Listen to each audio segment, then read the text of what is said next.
Hello दोस्तों, इस video में आपका स्वागत है। आज हम आपको समानुपात प्रोपोर्शन के विषय में आज हम आपको बताने वाले हैं।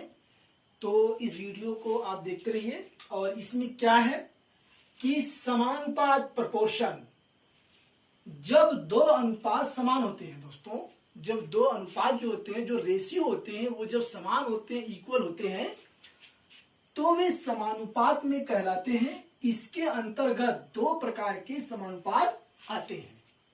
तो जैसा कि हमने देखा कि समानुपात वह है कि जब दो अनुपात समान होते हैं, इक्वल होते हैं, तब वे समानुपात में कहलाते हैं। और इसके अंतर्गत जो है दो प्रकार के समानुपात प्रोपोर्शन जो है आते हैं। और पहला है वो अनुलोम समानुपात, डायरेक्ट प्रोपोर्शन, और दूसरा है प्रतिलोम समानुपात, इनवर्स प्रोपोर्शन। तो इसके विषय में आज हम आपको बताने वाले हैं। आज हम आपको अपने इस पहले वीडियो में जो समानुपात से संबंधित है, अनुलोम समानुपात के विषय में आपको हम बताने वाले हैं कि किस प्रकार से इसमें आए हुए प्रश्नों को हल किया जाता है। तो मैं इसी के साथ आपको हमने एक प्रश्न लिया है आपको समझाने के लिए। यहाँ पे वो प्रश्न है कि 25 मजदूर एक सप्ताह में 75 किलोमीटर लंबी सड़क जो है उसको बनाते हैं। कितने मजदूर उतने ही समय में 102 किलोमीटर लंबी सड़क बना लेंगे? तो देखिए, इस प्रश्न को हम कैसे आसानी से और जल्दी से उसको लगा लेते हैं।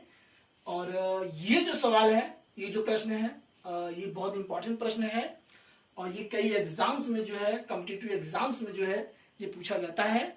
और इसको हल करने का तरीका क्या है वो हम बताते हैं आपको। देखिए, सबसे पहले हम क्या करेंगे कि यहां पे सबसे ऊपर हम मजदूरों की संख्या लिख लेंगे। मजदूरों की संख्या, और यहां पे हम लिख लेंगे सड़क की लंबाई, क्योंकि वो सड़क जो है वो बनानी है। सड़क की लंबाई। देखिए, अब हम प्रश्न को देखेंगे और यहां लिखा हुआ 25, तो मजदूरों की संख्या के नीचे हम लिख देंगे 25। और ये सड़क इन्होंने कितनी बनाई है? 75 किलोमीटर। ये यहां पे हो गया 75 किलोमीटर। तो दोस्तों आप ध्यान दीजिए इसके आगे जो है, और यहां पे कितने मजदूर, अब कितने मजदूर लगेंगे ये नहीं पता है, तो इसको हम क्या मानेंगे? यक्स हम मान लेंगे।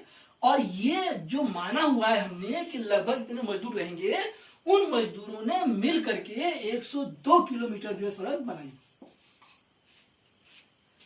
तो चूंकि हमें एक खास बात इसमें ध्यान देना है, वो क्या है ध्यान बात, कि ये जो है, ये जो एरो इसका है, ये इस तरह से बढ़ रहा है इसी, यानी कि ऊपर से नीचे आ रहा है। ऊपर 75 था, नीचे 102 हो गया। तो ये जो एरो है ये वृद्धि को दर्शाता है, इंक्रीज को दर्शाता है। इस तथ्य को आप ध्यान रखिए। इसी प्रकार से इसमें आइए, चूंकि 25 मजदूरों ने 75 किलोमीटर सड़क बनाई, तो अब यहां पे 102 किलोमीटर सड़क हो गई है। तो हम ऑटोमेटिक इस तथ्य को समझ सकते हैं कि यहां पे ज्यादा मजदूर रहे होंगे, तब उन्होंने ये सड़क जो है बनाई। तो इसका मतलब यह है कि 25 से जो है यक्स जो है वो ज्यादा होगा, वो इंक्रीज होगा, उसमें वृद्धि होगी। तो इस प्रकार जो है ये वृद्धि इस प्रकार से होगी। अब आप समझ गए होंगे। अब एक जो है फार्मूला होता है ये अनुलोम समानुपात का, जिसको हम उस समानुपात के अंतर्गत है। उस फार्मूला क्या है वो आपको याद करना होगा।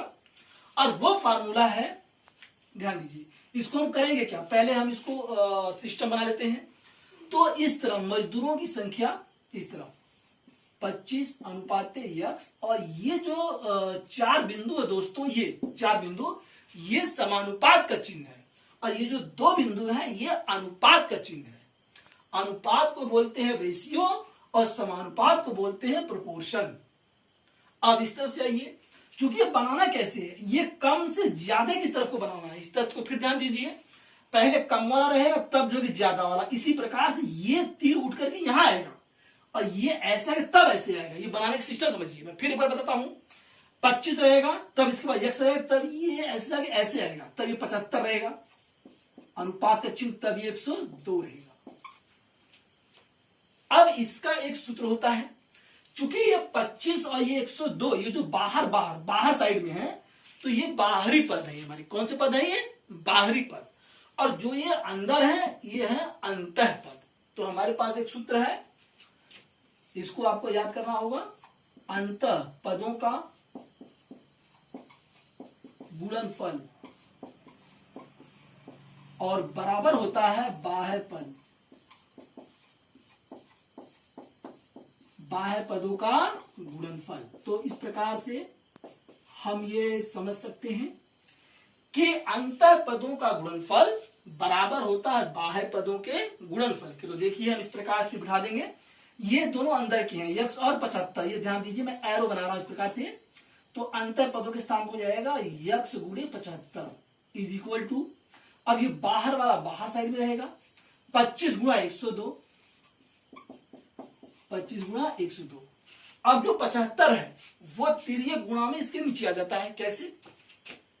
यक्स यहीं पे रहेगा बराबर 25 और गुणे में 102 और ये 75 आ गया नीचे। अब हम इसको काट देंगे और 25 से जब इसको काटेंगे तो 25 से कम 25 और 25 3 75। अब 3 से इसको भाग देंगे और 3 त्रिका 9, 3 चौके 12। तो यक्स कितना आ गया? 34। यक्स कितना आ गया? 34। यहां हम लिखेंगे यक्स बराबर 34। तो इस प्रकार जो है हमें ये पता लग गया जो है आंसर में कि हमें जो बोल रहा है कि कितने मजदूर उतने ही समय में 102 किलोमीटर लंबी सड़क बना लेंगे। तो हमें ये पता लग चुका है यहां से कि 34 मजदूर, कितने मजदूर दोस्तों? 34 मजदूर, 34 मजदूर जो है 102 किलोमीटर लंबी सड़क को बना लेंगे। और इस बात को इसी को कहते हैं डायरेक्ट प्रपोर्शन। डायरेक्ट मतलब क्या होता है?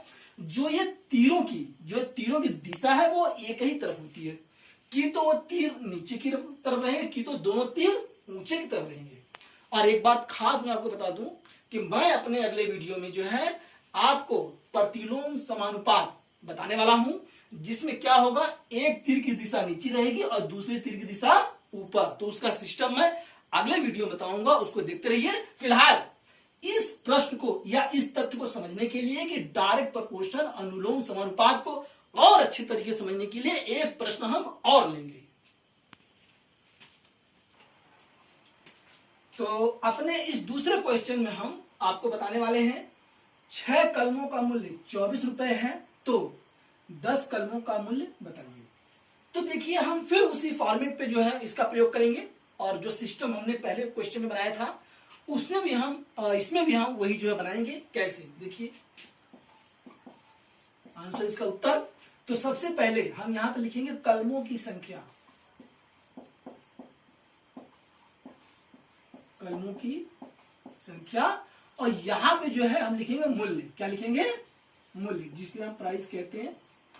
तो कलम कितनी है? 6 कलम इसके नीचे है, और इन 6 कलमों का मूल्य कितना है? 24 रुपए सामने आ गया। और यहाँ पे 10 कलमें है। कितनी कलमें हैं? 10 कलमें। तो यहाँ पे मूल्य कितना है पता नहीं, यही जो है हमको बताना है, यही हमको बताना है।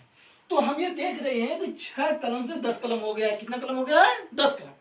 तो 6 कलम से 10 कलम बढ़ा है, तो ये इस प्रकार से ऐसे इसका एरो जो कि बनेगा, यानी कि जिस तरफ को बढ़ेगा उसी दिशा में जो एरो ये बनेगा। अगर ये 10 ऊपर होता तो ये तीर का निशान ऊपर इसे उल्टा होता। इस बात को समझिए, अगले में हम बताएंगे इसको, अगले वीडियो में उसमें। अब ध्यान दीजिए, चूंकि 6 कलम का मूल्य 24 रुपए है, तो 10 कलम का मूल्य जो है 24 से ज्यादा होगा। इस बात को हमको समझना चाहिए। तो ये जो है ये भी बढ़ेगा जो इस प्रकार से, ध्यान दीजिए 24 से ज्यादा होगा, इसलिए ये इस तरफ। अब हम ये देख रहे हैं कि जो ये दोनों तीर है, उन दोनों तीरों की दिशा वो एक ही है, और दोनों जो तीर है वो नीचे की तरफ जो वृद्धि कर रहे हैं। तो हम ये अपना जो सिस्टम है उसको हम फॉलो करेंगे। कैसे? देखिए पहले 6 लिखेंगे और अनुपात, फिर यहाँ 10 लिखेंगे, फिर ये ऐसे जाएगा यहाँ, फिर ये समानुपात का चिन्ह हो जाएगा, फिर ये 24 और फिर ये अनुपात जो है यक्स। और वो सूत्र जो हमने आपको पिछले क्वेश्चन में बताया जो है उसमें था मध्य पदों का गुणनफल बराबर बाह्य पदों का गुणनफल। तो मध्य पद हमारे ये है, ध्यान दीजिए, और बाह्य पद हमारे ये है। तो मध्य पद हमारे कितने हैं? 10 गुणा 24 और बराबर बाह्य पद कितने हैं? 6 गुणा x। इसको हम क्या कर सकते हैं? इसको हम देखिए इस प्रकार से कलम है ना, इस पे ऐसे हम इसको पलट सकते हैं, यानी ये इधर आ जाएगा, वो उधर चला जाएगा।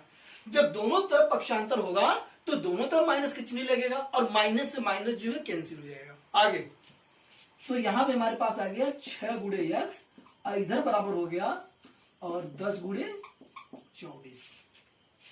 अब 6 जो है वो नीचे तृतीय गुना में आ जाएगा, यक्स बराबर 10 गुना 24 और 1 मिनट, और बटे में ये 6 तृतीय गुना में 6 जो है नीचे आएगा और 6 चौक 24, उसको काट देंगे तो 10 चौक जो है 40, ये यक्स आ गया। इसका मतलब है कि 10 कलमों का जो मूल्य है वो 40 रुपए है। कितना है वो? 40 रुपए।